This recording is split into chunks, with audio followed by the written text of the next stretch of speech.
Hello everyone, welcome to G centric. और RRB JE का जो नोटिफिकेशन आया है उसको आपने बहुत अच्छे से देख लिया होगा अगर आप एक सिंसियर कैंडिडेट हैं तो। और पूरा का पूरा नोटिफिकेशन बहुत थ्रू आउट आपने पढ़ा होगा। सीबीटी 1, सीबीटी 2, इसमें सिलेबस क्या है, कट ऑफ क्या रहता है, कौन से जोन से आपको फॉर्म भरना है, कौन से जोन से नहीं भरना है, तमाम आपने यूट्यूब पे अलग अलग वीडियो देखे होंगे। और मुझे पूरी उम्मीद है कि सारी इंफॉर्मेशन आपने ले ली होगी। इसीलिए अननेसेसरी आपका इन बातों पर मैं टाइम वेस्ट भी नहीं करने वाला हूं। तो फिर सर क्या करने वाले हैं आप इसमें, इस वीडियो के अंदर? इस वीडियो में मैं आपको यह बताऊंगा कि आपको इस एग्जाम में अगर सिलेक्शन लेना है तो उसके लिए थोड़ी स्मार्टनेस चाहिए, है ना। या लिखा भी है मैंने, स्मार्ट स्टडी से सिलेक्शन पक्का है। थोड़ा सा स्मार्टली अगर आपने पढ़ाई कर ली सिस्टमेटिक तरीके से कि किस चीज को कितना टाइम देना है और कौन सा कंटेंट प्रायोरिटी के हिसाब से पढ़ना है, अगर इन छोटी छोटी बातों का आपने ध्यान रख लिया तो आपका सिलेक्शन बहुत आराम से हो सकता है। बट इसका दूसरा साइड भी है कि अगर आपने रॉन्ग तरीके से, प्रॉपर स्ट्रेटेजी से या प्रॉपर प्रायोरिटी वाइज कंटेंट नहीं उठाया तो हो सकता है आपका सिलेक्शन नहीं हो। पोस्ट जरूर यहां पे बहुत बड़ी है बट इसके साथ साथ आपका कंपटीशन भी बहुत ज्यादा होने वाला है, क्योंकि पिछला एग्जाम 2019 में हुआ था और ठीक 5 साल बाद ये अपॉर्चुनिटी आ रही है। बट इस अपॉर्चुनिटी के साथ साथ कंपटीशन भी अच्छा रहने वाला है। तो इस अच्छे खासे कंपटीशन में किस तरीके से, किस स्मार्टनेस के साथ में आपको सीबीटी 1 और सीबीटी 2 को टैकल करना है वो वीडियो में मैं बताऊंगा। एक बहुत सारे हमारे जी सेंट्रिक के स्टूडेंट का एक डाउट है कि सर गेट एग्जामिनेशन के साथ साथ आरआरबी जेई को कैसे मैनेज करें। तो इसके लिए मैं प्रॉपर एक अलग वीडियो लेके आऊंगा, बट वो वाला जो वीडियो रहेगा इस वीडियो से लिंकअप रहेगा। इस वजह से ये वीडियो भी ध्यान से देखना। अगला कल या परसों में, 1 या 2 दिन के अंदर ही वो वीडियो मैं लॉन्च कर दूंगा कि गेट को और आरआरबी जेई को किस तरीके से मेंटेन करना है आपको, ठीक है। क्योंकि आरआरबी जेई में फाइनल ईयर स्टूडेंट या ड्रॉपर स्टूडेंट के लिए बहुत बड़ी अपॉर्चुनिटी है, बट थर्ड ईयर का स्टूडेंट जो गेट दे सकता है वो अभी इस एग्जाम में अपेयर नहीं होगा, तो उसके लिए तो प्रॉपरली वो गेट पे ही फोकस करे, है ना। और जो गेट का तैयारी कर रहा है और अब आरआरबी जेई के लिए भी एलिजिबल है, तो उन दोनों प्रिपरेशन, दोनों एग्जाम्स को किस तरीके से लेके चल सकता है वो हर एक स्टूडेंट के लिए अलग अलग सिचुएशन होगी। वो सिचुएशन बेस्ड में एक अलग वीडियो बनाऊंगा। चलिए इस वीडियो की शुरुआत करते हैं। बहुत बढ़िया तरीके से मैं आपको सीबीटी 1 और सीबीटी 2 का बताऊंगा किस तरीके से चीजें होती है। चलो, तो पहले तो ये है, ये तमाम चीज आपने पढ़ ली होगी कि देखो सीबीटी 1 में क्या है, मैथमेटिक्स है, जनरल इंटेलिजेंस एंड रीजनिंग है। तीसरा है जनरल अवेयरनेस है ना, फर्स्ट, सेकेंड, थर्ड, फोर्थ, और फोर्थ है जनरल साइंस। अब देखो इसमें आपको 2 चीजें अलग अलग करना है। पहली चीज तो ये है कि ये जो एग्जामिनेशन है ये क्वालिफाइंग एग्जामिनेशन है। मतलब आपको इस एग्जाम में 15 गुना स्टूडेंट की गिनती में आना है, मतलब आपको क्वालिफाई करना है। मेरिट लिस्ट इसमें जो नंबर आएगा इस एग्जाम में, आपका जो नंबर आएगा आउट ऑफ 100, जो भी नंबर रहे उस नंबर से आपकी मेरिट लिस्ट तैयार नहीं होगी। ये सिर्फ और सिर्फ क्वालिफाइंग है सीबीटी 2 में जाने के लिए। और ओवरऑल जो आपकी जो रैंक बनेगी, जो शॉर्टलिस्ट होंगे वो सीबीटी 2 के नंबर से होंगे। सीबीटी 1 सिर्फ क्वालिफाइंग है। अब देखिए यहां पर क्या है, थोड़ा सा स्मार्टली सोचे तो हम यहां पर आप जान सकते हैं कि इसमें स्टैटिक और डायनेमिक पार्ट क्या है। सर ये क्या होता है स्टैटिक डायनेमिक? तो स्टैटिक पार्ट वो है जो टाइम के साथ चेंज नहीं होता है, डायनेमिक है जो टाइम के साथ चेंज होता है। तो अब देखिए यहां पर अगर मैं मैथमेटिक्स की बात करूं तो मैथमेटिक्स के जो कॉन्सेप्ट होंगे, है ना, इसके डिटेल सिलेबस को आप देख लेना, है ना, वो मैं डिस्कस नहीं कर रहा हूं, वो सब आपने देख लिया होगा। फुल नोटिफिकेशन डाउनलोड कर लेना, मिल जाएगा। तो मैथमेटिक्स के जनरल इंटेलिजेंस और रीजनिंग का जो पार्ट है वो ऑलमोस्ट स्टैटिक होता है। रूल्स एक बार बने हैं, उन रूल्स के ऊपर आपको क्वेश्चन की प्रैक्टिस करते रहना है। और प्रैक्टिस किस तरीके से करना है कि आपको कम टाइम में ज्यादा से ज्यादा क्वेश्चंस पे आपको कमांड लेनी है और जल्दी जल्दी आपका ब्रेन चलना चाहिए ताकि आप जल्दी जल्दी आंसर कर पाए वहां पे, ठीक है। तो ये है कि स्टैटिक पार्ट। तीसरा है जनरल अवेयरनेस। अब इसका सिलेबस थोड़ा सा बड़ा है देखा जाए तो, इसमें कॉन्स्टिट्यूशन भी है, हिस्ट्री भी है, ज्योग्राफी भी है, स्पोर्ट्स भी है, करंट अफेयर भी है, सब कुछ है। तो इसमें अगर करंट अफेयर को देखें तो करंट अफेयर जो है वो डायनामिक है। है ना। करंट अफेयर क्या होगा, डायनेमिक है कि भाई जो अभी पिछले 6-7 महीने 1 साल में जो घटना घटी है उन्हीं के बेसिस पे क्वेश्चन आएगा, तो ये थोड़ा सा डायनेमिक है ना, तो इसको अभी आपको लेना है। दूसरा, बाकी जो पोर्शन है, बाकी जो जनरल अवेयरनेस में जो पोर्शन है, हिस्ट्री, ज्योग्राफी, स्पोर्ट्स, अलग अलग ये स्टैटिक है। एक बार जो घटना इतिहास में हो चुकी है उन्हीं से इर्द गिर्द आपसे क्वेश्चन पूछा जाएगा। ज्योग्राफिकली एक बार फिट हो गई, कौन सी नदी कहां से बहती है, रिवर्स में कौन सी जा रही, फॉरवर्ड में कौन सी जा रही, कौन सा खिलाड़ी किस गेम से एसोसिएटेड है, ये सारे तमाम क्वेश्चंस आपको जनरल अवेयरनेस में मिलेंगे। फोर्थ नंबर है, तो इसको हम ये बोल सकते हैं जनरल अवेयरनेस में अगर करंट अफेयर को थोड़ा सा डायनामिक देखें, क्योंकि जो रिसेंट घटना है उस पर आधारित क्वेश्चन आ सकते हैं, बाकी चीजें फिक्स्ड है। फिर चलते हैं जनरल साइंस में। जनरल साइंस में लिखा है कि आपका जो फिजिक्स, केमिस्ट्री और लाइफ साइंस, जिसको हम बायो भी बोल सकते हैं, तो फिजिक्स, केमिस्ट्री और बायो, लाइफ साइंस को जिसको बोलते हैं, इन तीनों में 10th स्टैंडर्ड से जो 10th स्टैंडर्ड तक जो छोटी छोटी चीजें आपने पढ़ी होगी उनसे आपका क्वेश्चन पूछा जाएगा, है ना। और बहुत ही अगर मैं आपको अभी बोलूं कि आपको आज मैं एग्जामिनेशन में बिठा दूं, पेपर दे दूं आपके हाथ में और ये सारी चीजें दे दूं आपके हाथ में, है ना, सारा सिलेबस इस तरीके से सेट करके 100 नंबर का पेपर अभी दे दूं मैं बिना कोई प्री तैयारी के, तो भी आप यहां पर एटलीस्ट 30 नंबर 35 नंबर लेके आ जाएंगे। और थोड़ा सा टाइम और दे दिया जाए आपको तो हो सकता है आप 50 नंबर भी लेके आ जाए। उसका रीजन क्या है, क्योंकि यहां पर बहुत सारी जो जनरल साइंस की बातें हैं वो आपके दिमाग में है, आपके सामने जब वो क्वेश्चन आएगा और 4 ऑप्शन आएंगे तो आप आसानी से उसको टिक लगा दोगे। कुछ क्वेश्चन ऐसे होंगे ही होंगे। हाँ, मैं मानता हूं हर क्वेश्चन जरूरी नहीं बने, या हर 4 ऑप्शन में से आप हो सकता है 2 एलिमिनेट कर लो और 2 नहीं एलिमिनेट करो, ये भी सिचुएशन हो सकती है। बट आप ये मान के चलो कि आज मैं अगर पेपर दे दूं तो 30 नंबर 35 नंबर आराम से ला दोगे सारा चीज मिला के। तो हम ऐसा क्या करें एडिशनल तैयारी में कि ये ज्यादा से ज्यादा आ जाए। तो अब यहां पर मेरा एक सजेशन रहेगा आपको कि पिछली बार 2019 में जो CBT 1 हुआ था वो तकरीबन 35 शिफ्ट में हुआ था। 35 शिफ्ट का मतलब है कि 35 अलग अलग पेपर हुए थे। अब 35 पेपर में जनरल साइंस के जो फिक्स्ड क्वेश्चंस होते हैं, जनरल साइंस के जो क्वेश्चंस होंगे फिजिक्स, केमिस्ट्री, बायो से, जनरल अवेयरनेस में अगर हम करंट अफेयर को छोड़ दें तो बाकी जो आपके हिस्ट्री, ज्योग्राफी और स्पोर्ट्स, इन सब तमाम क्वेश्चंस को अगर हम उन 35 पेपर से निकाल ले और उनको एक बार गो थ्रू हो जाएं तो हो सकता है उनमें से कुछ सैंपल साइज को क्वेश्चंस या उससे रिलेटेड क्वेश्चंस आपको अपकमिंग जो आपका ये वाला आरआरबी है 2024 वाला, इसमें मिल सकते हैं। पॉसिबिलिटी है, क्योंकि 35 पेपर में से अगर सैंपल साइज सारा निकालोगे तो जनरल साइंस में फिजिक्स, केमिस्ट्री, बायो से बहुत क्वेश्चंस आपको मिल जाएंगे, बहुत क्वेश्चन मिल जाएंगे, है ना। और उससे एक नॉलेज भी हो जाएगा कि उससे रिलेटेड 2-3 चीजें, आप सपोज करो स्मॉलेस्ट बोन पूछ ली शरीर में तो उससे रिलेटेड आपने 2-3 चीजें और पढ़ ली तो हो सकता है उसका थोड़ा सा मॉडिफाई क्वेश्चन आ सकता है ना।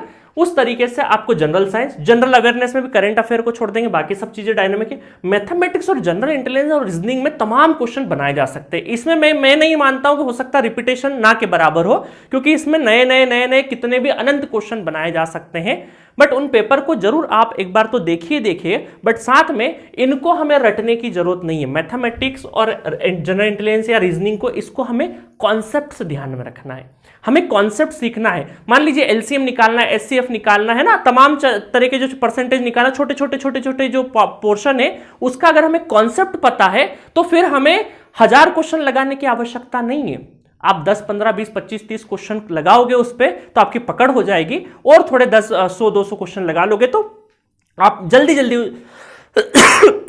सॉरी, हाँ, तो कहां थे, तो जल्दी क्वेश्चन की स्पीड बढ़ा पाओगे आप। तो यहां पर ये 2 सेक्शन है ना, इसमें आपको कॉन्सेप्ट को पकड़ना है। क्या करना है, कॉन्सेप्ट को पकड़ना है, क्वेश्चन को नहीं रटना है, ठीक है। और इसमें जनरल साइंस में आप 2019 के पेपर निकालिए और देखिए उसमें किस तरीके से क्वेश्चन है, उनको तो करना ही करना है, और बहुत सारे तो आप जनरल नॉलेज बेसिस पे कर दोगे। जनरल अवेयरनेस में क्या करना है, जनरल अवेयरनेस में करंट अफेयर को छोड़ दे तो बाकी सब स्टैटिक है। तो 2019 के पेपर का पूरा 35 पेपर के सेट लीजिएगा, उसमें बहुत सारी चीजें आपको मिल जाएगी। दूसरा एक चीज मैं बोलूंगा कि पिछले जो मैगजीन आती 3-3 महीने में, बहुत सारे नॉन टेक्निकल इंस्टीट्यूट होते हैं वो अपनी मैगजीन निकालते हैं। तो आप क्या करिए, उन मैगजीन्स को थोड़ा सा, पिछले 1 साल की जो मैगजीन है, एग्जाम से 2 महीने को छोड़ दे, एग्जाम के पहले के 1-1.5 महीने 2 महीने पहले छोड़ दे, क्योंकि पेपर बन चुका रहता है, उसके पहले का जो 8 महीने 10 महीने का जो पूरा का पूरा मैगजीन होती, 2 से 3 मैगजीन, वो खरीदिए और वो पढ़िए। और आज से ही न्यूज़पेपर को थोड़ा सा एक्स्ट्रा टाइम दीजिए, बस इसमें ज्यादा कुछ भी नहीं करना है आपको। डेली 15 से जनरल अवेयरनेस के लिए 15 से 20 मिनट डेली आपको थोड़ा थोड़ा पढ़ते रहना। रटना बिल्कुल में नहीं है, क्योंकि उस दिन जब क्वेश्चन आएगा तो 4 ऑप्शन दिखेंगे तो आपका दिमाग चलने लग जाएगा, ठीक है। और वेटेज वाइज बात करें तो जनरल अवेयरनेस का वेटेज बहुत ज्यादा नहीं है, 15 नंबर ही है। जनरल साइंस का भी 30 नंबर है, मैटर करता है, बट ये फिक्स्ड भी है। बहुत सारी चीजें आपको 30 में से, आज मैं पेपर दे दूं तकरीबन 8 से 10 क्वेश्चन आप आराम से आज ही कर दोगे। बट अगर आपने थोड़े से 19 के पेपर देख लिए, 35 सैंपल साइज देख लिया, तो बहुत सारा ये 8 से 10 नंबर के जो क्वेश्चन है वो 15-20 तक जम कर जाएंगे।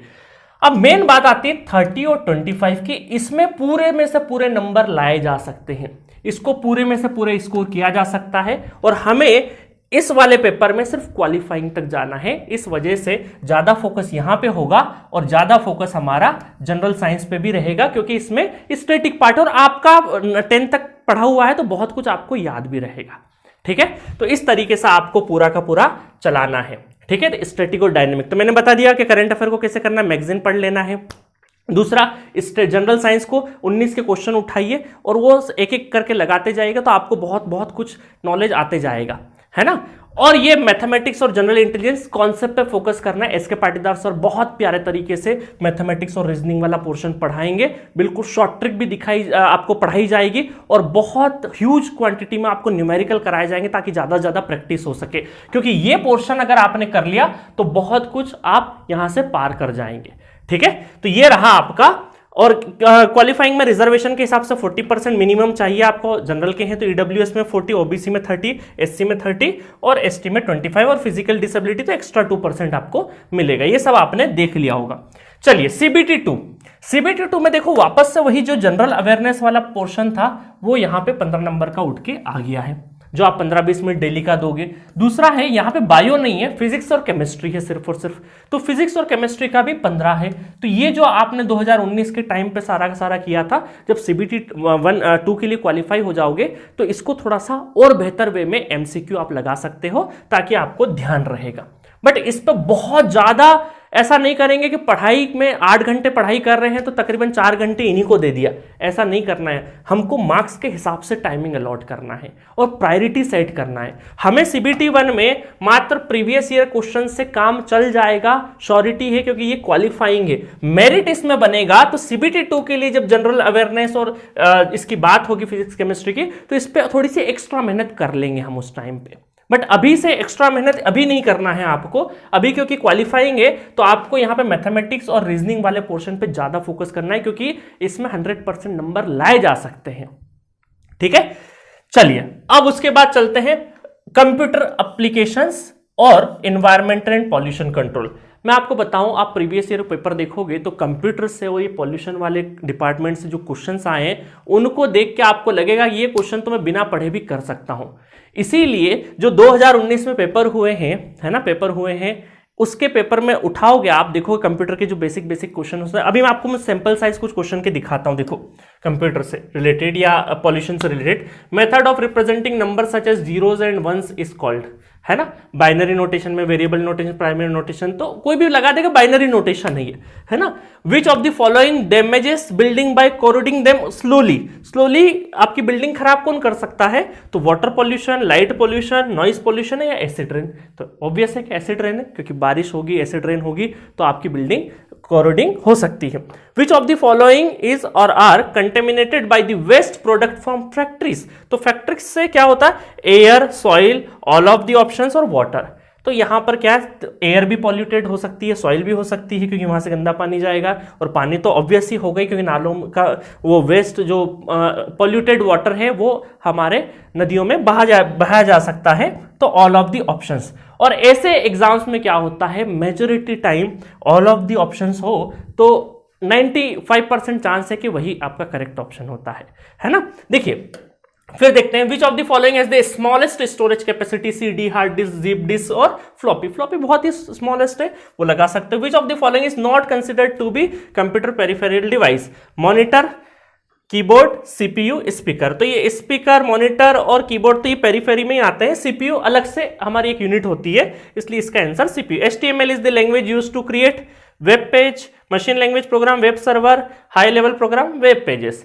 तो ये जो मैंने क्वेश्चन सेट बताया आपको, ये 19 के ही क्वेश्चन है, तो इसको आपने इससे पहले कभी नहीं पढ़ा होगा। तो 1 2 3 4 5 6 में से आप में से बहुत सारे स्टूडेंट कम से कम 4 क्वेश्चन तो यहां पे आपने कर ही दिए होंगे। मैं ये नहीं बोल रहा हूं कि यही क्वेश्चन रिपीट होंगे या इसी तरीके से, कुछ क्वेश्चन होंगे डेफिनेटली जो उस टाइम पे नहीं बनेंगे, होंगे डेफिनेटली होंगे, बट उसके लिए तो हम तैयारी करेंगे ना, उसके लिए तो थोड़ी सी मेहनत करेंगे हम लोग। बट कहने का मतलब ये है कि क्वेश्चंस इतने हार्ड नहीं आते। कंप्यूटर है तो प्रोग्रामिंग का क्वेश्चन आ जाएगा, या पॉल्यूशन है तो सिविल का पूरा बेसिक ऑफ एनवायरमेंटल इंजीनियरिंग पढ़ने लग जाओ, ये सब चीजें नहीं होने वाली है। आपको बहुत अच्छे से यहाँ पे basics of environment and pollution control जो और कंप्यूटर के जो क्वेश्चंस होंगे बहुत ही बेसिक लेवल के आएंगे, जो कॉमन सेंस बेसिस पे भी आप उसमें से 50% क्वेश्चन कर सकते हो। बाकी 50% के लिए थोड़ा सा कंप्यूटर में आए हुए, और अच्छा इनमें जो आए हुए क्वेश्चंस है वो फिक्स्ड होते हैं, इनके सैंपल साइज 100 200 300 क्वेश्चन इनसे छांट लोगे और वही आप रट के चले जाओगे, तो उसमें से बहुत कुछ रिपीट हो जाता है, क्योंकि ये क्या है, स्टैटिक पार्ट है, क्योंकि बहुत ज्यादा लैंग्वेज दे नहीं सकते, बेसिक्स ही पूछना है। ठीक है, उसके बाद आते हैं टेक्निकल एबिलिटीज, और यही हमारा सिलेक्शन का सबसे बड़ा हर्डल है, टेक्निकल एबिलिटीज वाला। क्योंकि टेक्निकल चीज ऐसी होती है, इंजीनियरिंग का जो टेक्निकल सेगमेंट वो होता है कि अगर आप रिवाइज नहीं करो तो अगर आप टीचर भी हो तो भी आप चीजें भूल जाओगे, तो आपका टच में रहना बहुत जरूरी है। अगर टच में नहीं है तो चीजें आप भूल सकते हो, तो टीचर भूल सकता है तो स्टूडेंट तो डेफिनेटली भूल सकता है। तो टेक्निकल एबिलिटीज, क्योंकि 150 नंबर में से 100 नंबर तो टेक्निकल का ही है, बाकी तो यहाँ पे 5-5 10-10 नंबर 5-5 10-10 नंबर हर कोई स्कोर कर सकता है, कोई विशेष पढ़ाई की जरूरत नहीं है। पढ़ाई की जरूरत कहां है, टेक्निकल एबिलिटीज में। तो आपने देखा कि यहां पर CBT 1 में जो मेन फोकस है वो 30 और 25 55 मार्क्स पे सबसे ज्यादा फोकस है, और ये क्वालिफाइंग है, इसलिए इस 30 में से भी आप 10-15 नंबर आराम से स्कोर कर ले जाओगे। यहां 15 में से तकरीबन 7-8 ऐसे ही बना दोगे अगर आपने 2019 के सारे 35 के सेट आपने देख लिए तो, क्योंकि ये क्वालिफाइंग है तो यहां पे मेरिट नहीं बनेगी, और जहां मेरिट बन रही है वहां सबसे ज्यादा टेक्निकल का मार्क्स है, 100 नंबर है, और बाकी चीजें कम है। तो दो चीजें तो आपकी वहीं जो पिछली आपने तैयारी करी वहां पे थोड़ी सी मेहनत हो जाएगी। और मैंने अभी जैसे आपको बताया पॉल्यूशन वाले या कंप्यूटर के जो बेस्ड क्वेश्चन होते हैं वो आप बिना पढ़े भी जाओगे तो कॉमन सेंस बेसिस पे जो 10वीं तक का आपका कंप्यूटर का नॉलेज है उस बेसिस पे आप कर ले जाओगे। तो मेन हर्डल है टेक्निकल वाला चीज।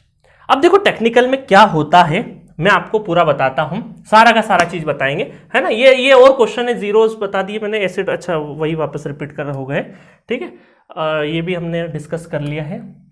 अब देखो टेक्निकल के साथ में दिक्कत कहां होती, यही सबसे बड़ा इस वीडियो का उद्देश्य है।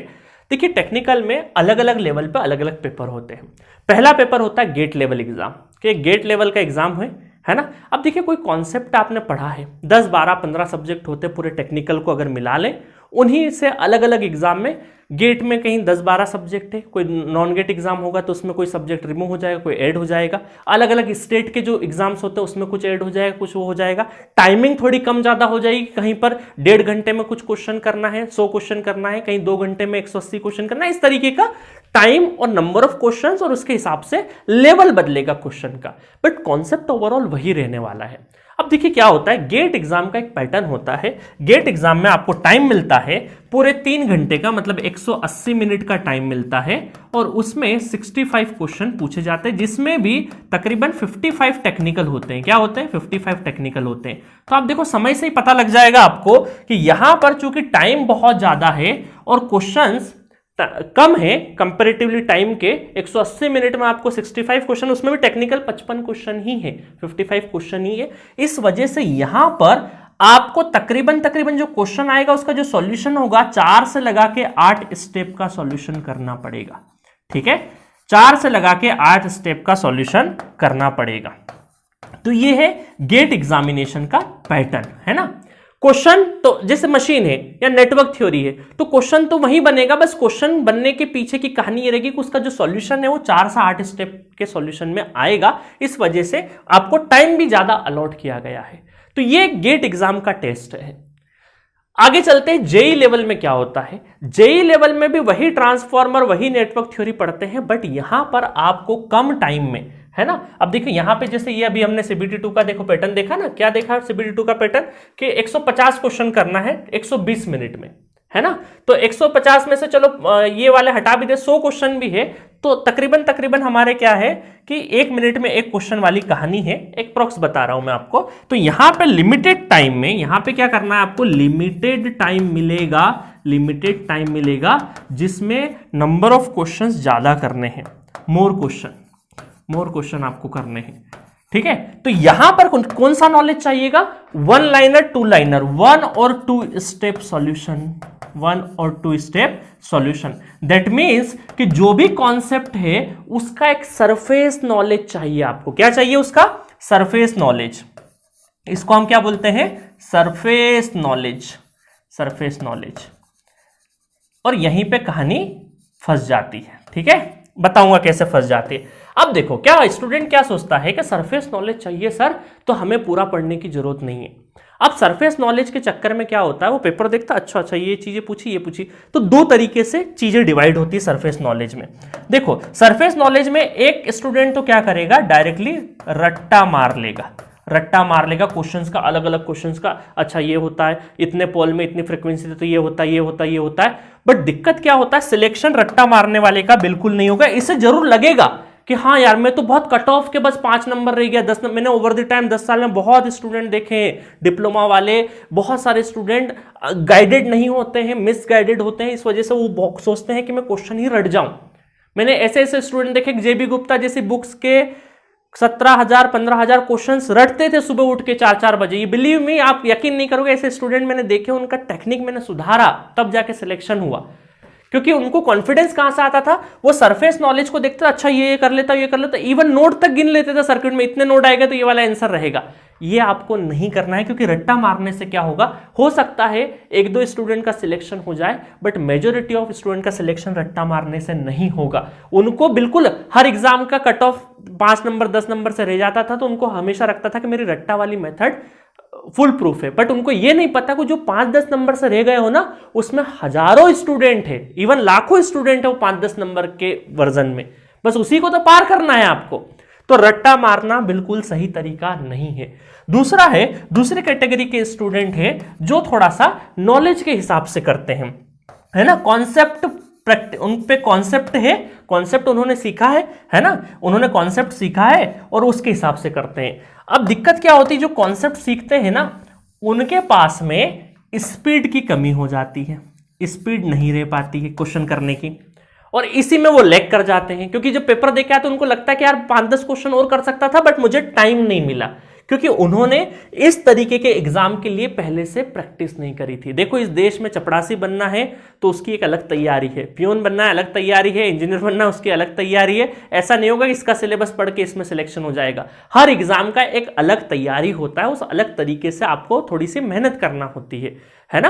तो अब देखो क्या हुआ कि रट्टा मारने वाला काम कौन करता था, जो डिप्लोमा होल्डर होता था, जिसको बहुत ज्यादा रिसोर्सेस, उसने गेट वेट की तैयारी कभी नहीं करी, वो सिर्फ सरफेस नॉलेज को रटने में रहता था, उसका सिलेक्शन भी बहुत ज्यादा नहीं होता था। और जो कॉन्सेप्ट प्रैक्टिस करता था, गेट का पूरा पढ़ा है सर, बट सरफेस नॉलेज में थोड़ी सी चूक हो जाती है। ये कॉन्सेप्ट जो पढ़ने वाला व्यक्ति गेट की तैयारी करता है, ये थ्योरी टाइम पे तो पूरा पढ़ता है, बट ये जब 4-5 स्टेप का जब न्यूमेरिकल में एंटर करता है ना, मैं आपको एग्जांपल से समझाऊंगा अभी, है ना, आपको एग्जांपल समझाऊंगा।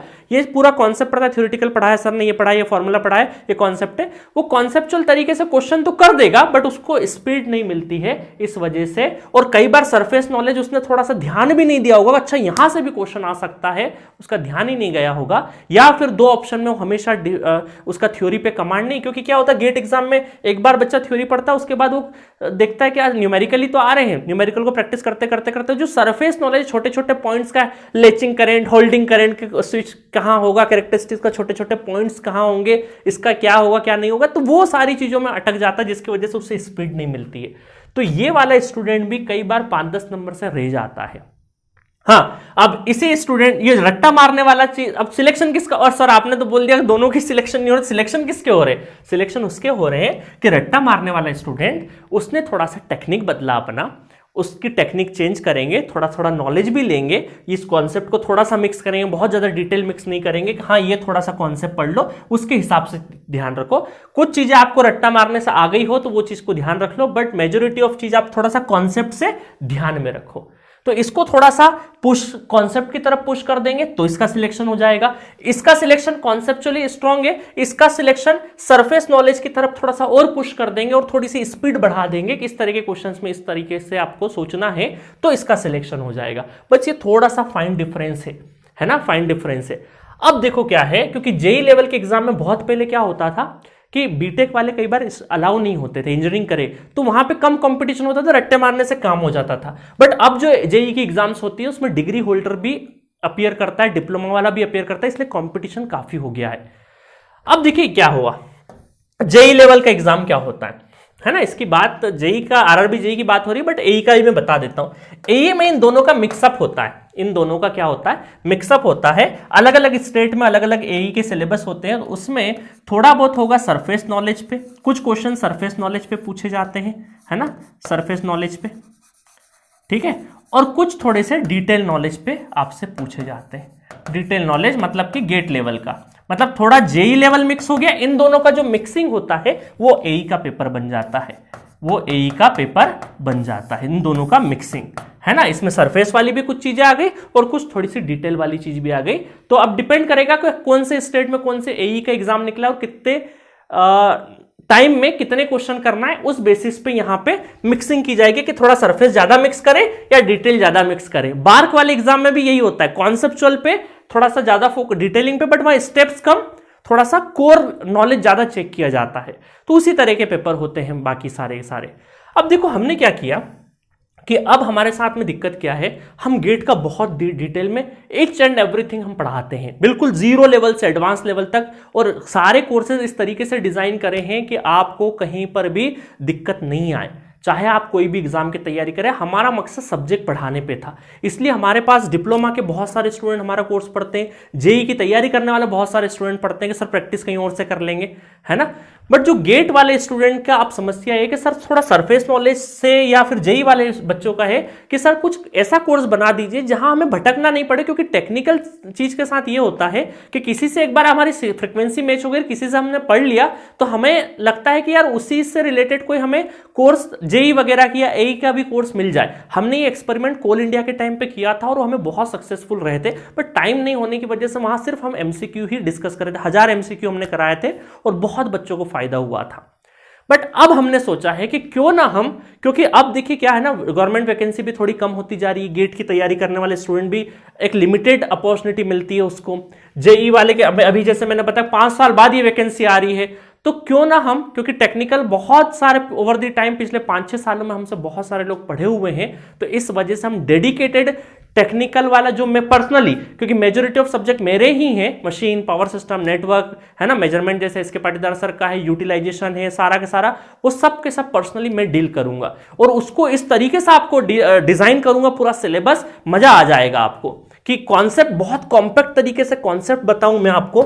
ये जो कॉन्सेप्ट है ना, रट्टा मारने वाले स्टूडेंट इसको भी फायदा हो और जो कॉन्सेप्चुअल स्टडी करता है इसको भी फायदा हो, और एक अलग तरीके का कोर्स ही डिजाइन करें, मिक्सिंग कभी नहीं करें। उसमें कॉन्सेप्ट बहुत कॉम्पैक्ट फॉर्म में आपको डिस्कस किया जाएगा और उस कॉन्सेप्ट के ऊपर ढेर सारे न्यूमेरिकल, अलग अलग वैरायटी के न्यूमेरिकल, जहां पे मैं आपको तरीके भी बता दूंगा कि इसमें ऐसा करना है, इसमें ऐसा करना है। मैं इवन गेट एग्जामिनेशन में बहुत सारे स्टूडेंट को शॉर्ट ट्रिक बताता हूं कि आपको सिर्फ ये ध्यान रखना है, सॉल्व करने की भी जरूरत नहीं होती है। वैसा ही यहां तो मैं और आपको टेक्निक बताऊंगा कि इस टेक्निक में ये ध्यान रखना, ये करके आप 4 ऑप्शन से भी एलिमिनेट कर सकते हो, सॉल्यूशन करने की भी जरूरत नहीं है।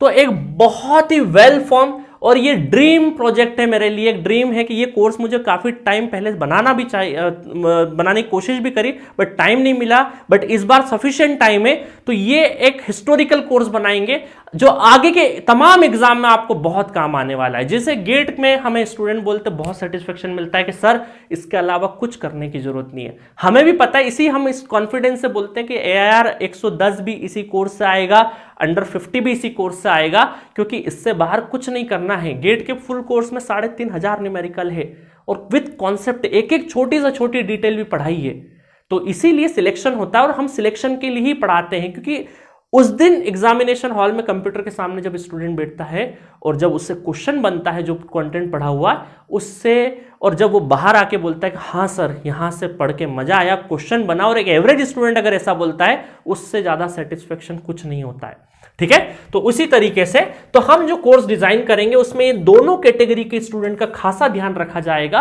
और आने वाले अपकमिंग, सिर्फ मैं आरआरबी जेईई को लेके नहीं बोल रहा, आरआरबी जेईई पे तो फोकस रहेगा ही रहेगा, बट आने वाले तमाम जो एग्जाम्स होंगे उसमें ये कोर्स आपको बहुत बेनिफिट करेगा, क्योंकि टेक्निकल का पोर्शन हमेशा ज्यादा वेटेज वाला रहता है। ठीक है, अब देखो कुछ क्वेश्चंस मैं बताता हूं। The number of pole in turbo alternator. अब मेरा पावर सिस्टम का कोर्स, मशीन का कोर्स देखो, सिंक्रोनस मशीन में तो मैंने वहां पे हाइड्रो अल्टरनेटर क्या होता है, टर्बो क्या होते हैं, विंडमिल में क्या होता है, अलग अलग टर्बाइंस पढ़ाए, तो जहां पर आपको अल्टरनेटर के हिसाब से आपको वहां पे बताए कौन से पोल में कितना रहता है ना। अगर इसका नॉलेज नहीं होगा तो आप ये टिक नहीं कर पाओगे, क्योंकि आप कंफ्यूज हो जाओगे पहली बार पढ़ने वाले स्टूडेंट कि सर टर्बो अल्टरनेटर क्या होता है, कुछ अलग चीज तो नहीं होगी, तो उसमें आपको ध्यान में रखना पड़ता है। ठीक है, तो इस तरीके के तमाम क्वेश्चन देखो, synchronous speed of 3 phase induction motor having 20 poles and connected to 50 hertz frequency, है ना। अब यहां पर भी मतलब आपको NS = 120 F/P वाले फॉर्मूले से आप आराम से कर सकते हो, बट वो फॉर्मूला ध्यान में रहना चाहिए, है ना। अब देखो मजे की चीज कहां आएगी, यहां पे the winding of Interpol is connected. अब सर डीसी मशीन में जब गेट की तैयारी करी तो हमने बड़े बड़े धुरंधर क्वेश्चन उड़ा दिए, बट ये इंटरपोल की वाइंडिंग सर आपने पढ़ाया तो था, बट ये वाइंडिंग सीरीज में कनेक्ट करी थी या पैरेलल में कनेक्ट करी थी, ये भूल गए। पढ़ाया है, आपकी कॉपी में लिखा है, बट वो छोटी सी। अब दिक्कत आपकी, गलती आपकी भी नहीं है, क्योंकि आप अगर गेट का तैयारी कर रहे थे तो आपको उस चीज की ज्यादा जरूरत नहीं पड़ी, तो आपने लंबे समय तक वो नहीं पढ़ी, उस पर फोकस नहीं गया आपका। बस वही कोर्स में हम ये कराने वाले हैं, वो जो सरफेस वाला आपको नॉलेज चाहिए उस पे किस तरीके से फोकस डालना है, प्रकाश डालना है, उसके ऊपर लाइट डालनी है कि हाँ इस चीज का आपको ध्यान में रखते हुए जाना है। यही सारी कॉम्पैक्ट हम इस कोर्स में कवर करने वाले हैं। मजा आएगा, बहुत मजा आएगा।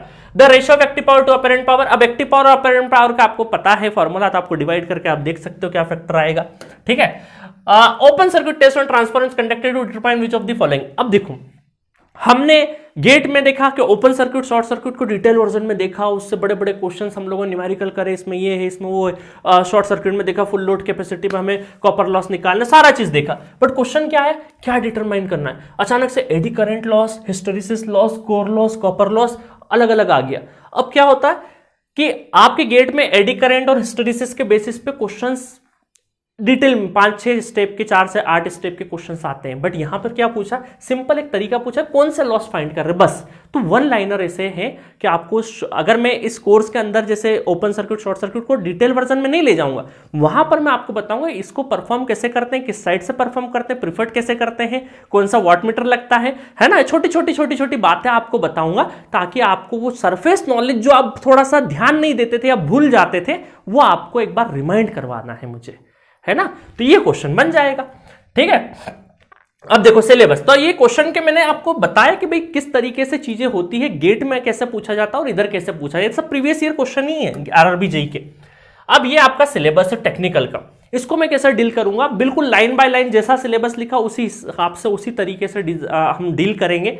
बेसिक कॉन्सेप्ट है, फिर सर इसमें रेजिस्टेंस, इंडक्टेंस, कैपेसिटेंस और वेरियस फैक्टर अफेक्टिंग वो सब देखेंगे, ऐसा यूनिट वगैरह सब देखेंगे। सर्किट लॉ में Kirchhoff law, simple circuit solution using network theory, है ना, नेटवर्क थ्योरम सॉरी। तो किरचॉफ वगैरह अच्छे से डील करेंगे, उसमें छोटी छोटी conservation of charge, conservation of energy किसको क्या बोलते हैं, ये सब छोटी छोटी चीजें जो आप ध्यान नहीं देते वो आपसे बताई जाएगी। यहां पे मैग्नेटिक सर्किट को बहुत अच्छे से डील करेंगे। मैग्नेटिक सर्किट एक तो नेटवर्क में तो है ही है मैग्नेटिक कपल्ड वाला, दूसरा चीज है जो मशीन में हम मैग्नेटिक सर्किट पढ़ते हैं, जहां रिलक्टेंस, एमएमएफ, फ्लक्स कैसे होता है, लीकेज फ्लक्स क्या होता है, फ्रिंजिंग क्या होता है, सारी चीज हम यहां पे डिटेल वर्जन में पढ़ेंगे मैग्नेटिक मटेरियल में। पैरामैग्नेटिक क्या होता है, डायमैग्नेटिक क्या होता है, रिलक्टेंस क्या होता है, सारा का सारा बहुत कॉम्पैक्ट तरीके से बिल्कुल, और आपको शॉर्ट ट्रिक भी बता दूं, फॉर्मूला कैसे ध्यान रखना, और इसके और हर एक कॉन्सेप्ट के बाद ढेर सारे हम न्यूमेरिकल करेंगे, ताकि आपको न्यूमेरिकल की प्रैक्टिस के लिए इधर उधर कतई नहीं भटकना पड़े। उसके बाद है हमारा एसी फंडामेंटल, कि एसी में, क्योंकि एसी से बहुत सारे स्टूडेंट घबराते हैं, इसको भी हम बहुत तरीके से देखने वाले हैं। ये हो गया हमारा ऑलमोस्ट नेटवर्क और मैग्नेटिक सर्किट, दो सब्जेक्ट के कॉम्बिनेशन है ये। तीसरा है हमारा इलेक्ट्रिकल मशीन। इलेक्ट्रिकल मशीन में भी आपका डीसी है, आपका ट्रांसफार्मर है, इंडक्शन मशीन है, इनको बहुत तरीके से करेंगे। और सिंक्रोनस की अलग कैटेगरी दे रखी, तो सिंक्रोनस में भी और स्पेशल मशीन के क्या एप्लीकेशंस हो सकते हैं, वो सब भी हम तमाम तरीके की चीजें देखेंगे और बहुत क्वेश्चंस करेंगे, डिटेल वर्जन में पढ़ेंगे।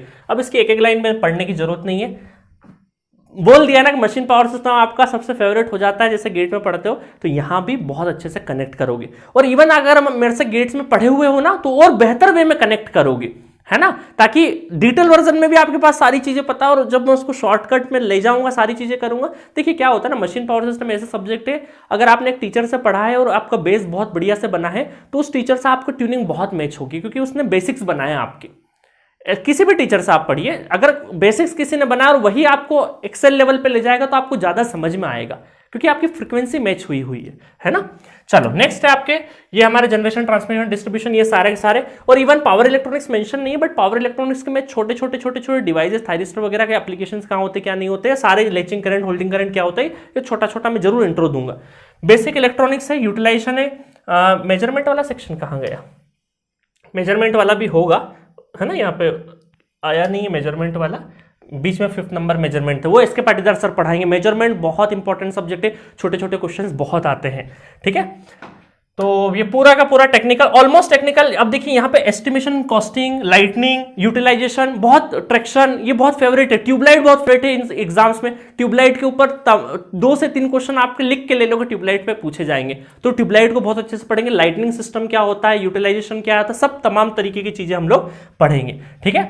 और ये हमारा बेसिक इलेक्ट्रॉनिक्स, इसमें भी सारा चीज पीएनपी क्या होता है, एनपीएन क्या होता है, सब देखेंगे।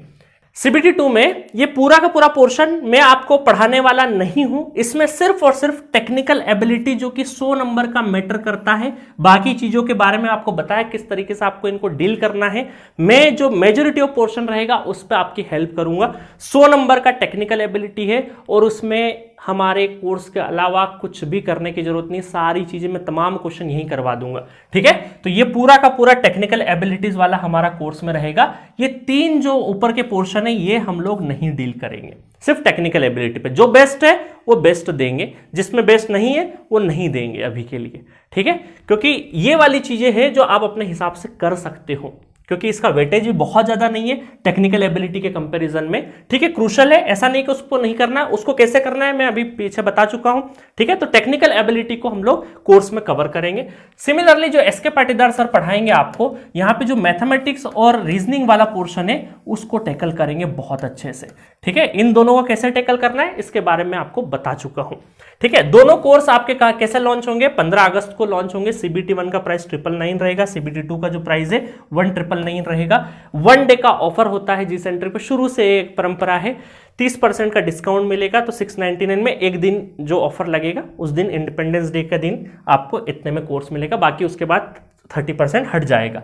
1999 वाला जो है वो भी 30% उस दिन रहेगा डिस्काउंट, तो 1399 में पड़ेगा ये कोर्स, ठीक है। बस ये 1 डे ऑफर रहेगा और ये दोनों कोर्स साइमल्टेनियसली सीबीटी 1 और सीबीटी 2 अलग अलग कैटेगरी में लॉन्च होंगे, अपने हिसाब से परचेस कर सकते हो। परचेस करने के पहले मैं आपको साइमल्टेनियसली मेरा जो सब्जेक्ट है नेटवर्क में जो आपको बताया मैंने सिलेबस और मशीन, 2 पैरेलली चलाएंगे। 2 वीडियो रोज आपको मिलेंगे। उसके पहले लॉन्चिंग के पहले आपको कुछ डेमो वीडियोस मिल जाएंगे किस तरीके से हम लोग पढ़ा रहे हैं। तो रोज प्रतिदिन आपको 2 वीडियो दोनों सब्जेक्ट में मिलते जाएंगे, नेटवर्क में मिलेंगे और डीसी मशीन से स्टार्ट करेंगे, है ना। देखेंगे ट्रांसफार्मर से करते हैं, डीसी मशीन से, बाकी जो भी बेस्ट होगा उस हिसाब से करेंगे हम लोग। और आपके मैथमेटिक्स और रीजनिंग में शायद मैथमेटिक्स पहले स्टार्ट होगा, उसको एसके सर बहुत अच्छे तरीके से उसको डील करेंगे, मजा आएगा आपको पढ़ने से, शॉर्ट ट्रिक मिलेगी। और 15 अगस्त को ये कोर्स लॉन्च हो रहे हैं और हमारी मंशा यही है कि दोनों सीबीटी 1 और सीबीटी 2 में जो मेजॉरिटी ऑफ पोर्शन है वो आप हमारे यहां से पढ़ें और आपको कभी रिग्रेट नहीं हो, क्योंकि हमारा शुरू से ही है कि जब तक बेस्ट नहीं बनेगा जब तक हम लॉन्च नहीं करेंगे, ठीक है। अच्छा, एक और डिटेल, फुल कोर्स यूजर है हमारे 6 महीने वाले, 1 साल 2 साल 3 साल वाले जो फुल कोर्स यूजर है उनके लिए स्पेशल डिस्काउंट है 50% का। तो ये डिस्काउंट आरआरबीजेई का अगर कोर्स लेते हैं तो 50% डिस्काउंट उस पे है ना। तो इनके लिए 50% है क्योंकि ये हमारे फुल कोर्स यूजर है, इनको थोड़ा सा एक्स्ट्रा क्वेश्चन दिया जाता है। तो आपको कांटेक्ट करना है, कॉल भी कर सकते हैं, व्हाट्सएप कर सकते हैं, अपना रजिस्टर्ड मोबाइल नंबर बता देना। तो ये 50% के साथ में ही 15 अगस्त को कोर्स ऐड कर दिया जाएगा आपको, ठीक है। वहां पे पेमेंट डिटेल आपको बता दी जाएगी, पेमेंट होने के बाद आपका कोर्स आपके फुल कोर्स के अंदर ऐड कर दिया जाएगा, आरआरबी वाला भी, ठीक है गाइस। तो बस इतना ही था। आप जाइए, बेहतर तरीके से कहीं से भी कर रहे हो तैयारी, ईमानदारी से तैयारी करिए और प्रायोरिटी वाइज देखिए। ऐसा नहीं हो जाए कि कम वाली वेटेज वाली चीज पे ज्यादा टाइम दे रहे हैं, ज्यादा क्वेश्चन वहां कर रहे हैं। नहीं, आपको जहां ज्यादा मेहनत करनी है वहां ज्यादा मेहनत करना है। ठीक है, तो अपने टाइम को बहुत इफेक्टिव तरीके से यूज करिए और एक गोल्डन अपॉर्चुनिटी है। और एक वीडियो जो आएगा मेरा गेट और आरआरबी जेई के स्टूडेंट को लेके कहां कंफ्यूजन है, उसका मैं नेक्स्ट 1 या 2 दिन में वीडियो रिलीज कर दूंगा। Okay, thank you so much.